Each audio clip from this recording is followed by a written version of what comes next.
আসসালামু আলাইকুম রহমতুল্লাহ। আশা করি সবাই ভালো আছেন। আজকে একটা গুরুত্বপূর্ণ অভিজ্ঞতা আর সেই সাথে কিছু দরকারি তথ্য আপনাদের সাথে শেয়ার করবো ইনশাল্লাহ। বন্ধুরা, আমি এবার আমার ইনকিউবেটরে 50টি চীনা হাঁসের ডিম ফোটানোর জন্য দিয়েছিলাম, যেটা আপনারা জানেন।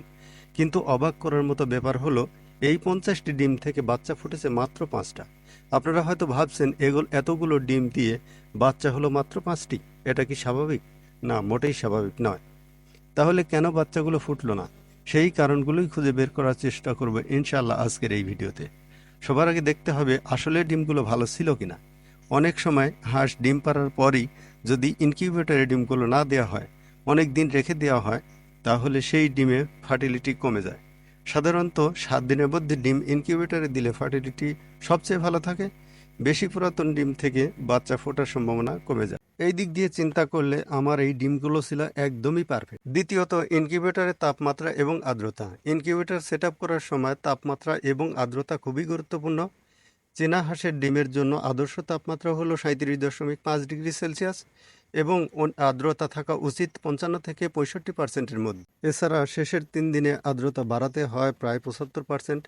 এই বিষয়টি যদি চিন্তা করি, তাহলে বর্তমানে বর্ষাকালে বাতাসে জলীয় বাষ্পের পরিমাণ অনেক বেশি, তাই আর্দ্রতার বিষয়ে কোনো প্রশ্ন থাকার কথা না। দ্বিতীয় যে বিষয়টি, তা হলো তাপমাত্রা। সম্ভবত এখানেই কিছু একটা সমস্যা হয়েছে, কারণ আমার ইনকিউবেটরে তাপমাত্রা সেট আপ দেওয়া ছিল 37.8 ডিগ্রি সেলসিয়াস, যেটা লাইট বন্ধ হয়ে যাওয়ার পর 38.3 ডিগ্রি সেলসিয়াস পর্যন্ত বৃদ্ধি পেয়েছে।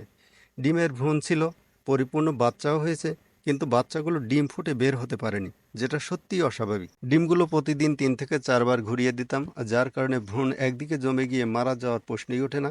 অপরদিকে ডিম দেওয়ার আগে ইনকিউবেটর সুন্দরভাবে জীবাণুমুক্ত করে নিয়েছিলাম, যার কারণে ডিমগুলো ব্যাকটেরিয়া আক্রান্ত হওয়ার কথা না। কখনো কখনো হাঁস মুরগির ডিম ফার্টিল নাও হতে পারে, অর্থাৎ ডিমে ভ্রূণ তৈরি হয়নি। পুরুষ হাঁসের ঘাটতি বা হাঁসের স্বাস্থ্য খারাপ থাকলে ডিম ফার্টিল নাও হতে পারে। সেই ক্ষেত্রে যতই ভালো তাপমাত্রা বা আর হিউমিডিটি থাকুক না কেন, ডিম ফুটবে না।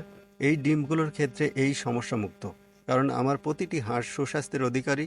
7 দিন এবং 14 দিনে ডিমগুলো ক্যান্ডেলিং করে ছিলাম, অর্থাৎ টর্চ লাইট দিয়ে ডিমের ভেতরে ভ্রূণ তৈরি হচ্ছে কিনা সেটা পরীক্ষা করে অনুর্বর ডিমগুলোকে বাদ দিয়ে উর্বর ডিমগুলো রেখে দিয়েছিলাম। অতএব ডিমগুলো ছিল পরীক্ষিত ভালো ডিম।